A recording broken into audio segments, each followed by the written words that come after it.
An emulsion is not achieved by mixing two liquids together. It is achieved by breaking one liquid into droplets small enough that they stay suspended in the other, indefinitely, if the conditions are right. The tool that does the breaking is the whisk. The geometry of the wire determines how well it does that job. This is not a marginal technical point.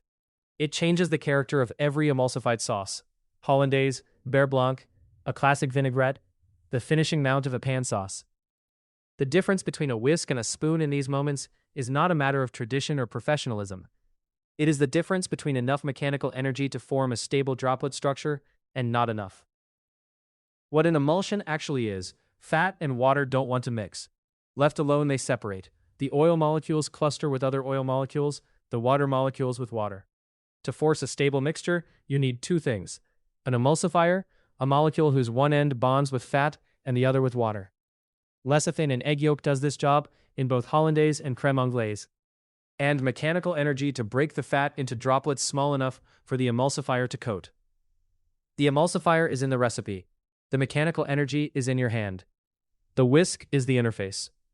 Why wire geometry matters. A balloon whisk, wide at the base, narrowing toward the handle, many flexible wires, does two distinct things on each stroke. On the upstroke, it introduces air into the sauce. The wide base catches liquid across its full diameter. The wires separate the liquid into thin sheets, and air enters at the gaps.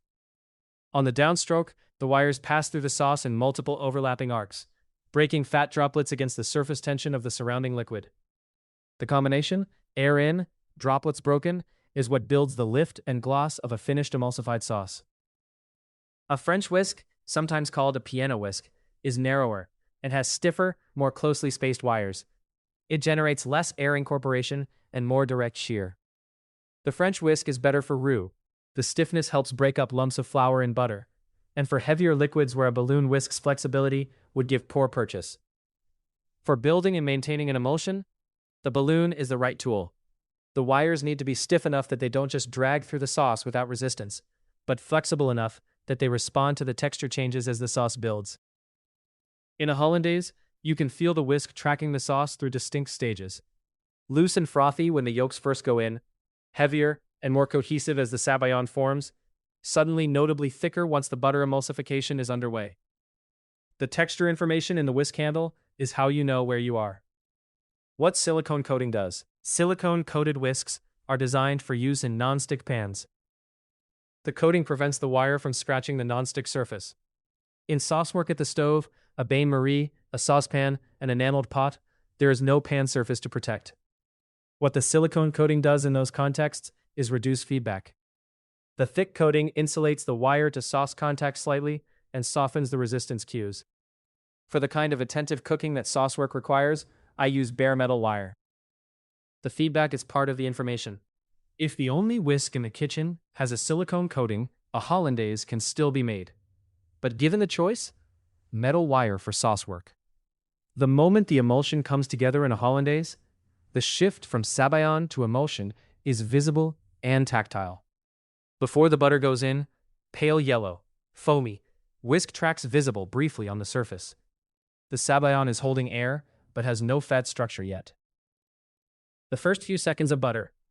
The sauce stays foamy, but starts to look slightly denser at the bottom of the bowl, where the butter is landing. About 30 seconds in, the sauce begins to thicken visibly from the bottom up. A few minutes more, the sauce is glossy. The whisk leaves tracks that hold for 2 full seconds. You are there. The whisk is telling you this through the handle. Early butter, the resistance is still loose, almost liquid. Mid-build, the sauce is thickening, the whisk is working against something that has body. Finished sauce, the pull is even and smooth, the same resistance throughout the bowl, rather than thin at the bottom and foamy at the top. This is the tactile information that gets lost when you use a blender for an emulsified sauce. The blender works, the physics is the same, but you lose the continuous feedback of the build. That feedback is what lets a cook recover early when the sauce shows the first signs of instability. A balloon whisk gives it to you stroke by stroke. For beurre blanc, the logic is the same, but more compressed. The butter mount is done over 2 minutes in a pan with little residual heat. There's no bain-marie to buffer the temperature. And the whisk feedback is what tells you whether the emulsion is building or about to break. Resistance increasing, the emulsion is forming. Resistance dropping suddenly, the emulsion broke. You know this from the handle before you can see it in the pan. The whisk I use for emulsion work, and the other tools within reach when a sauce is on the stove, tools for French sauce work.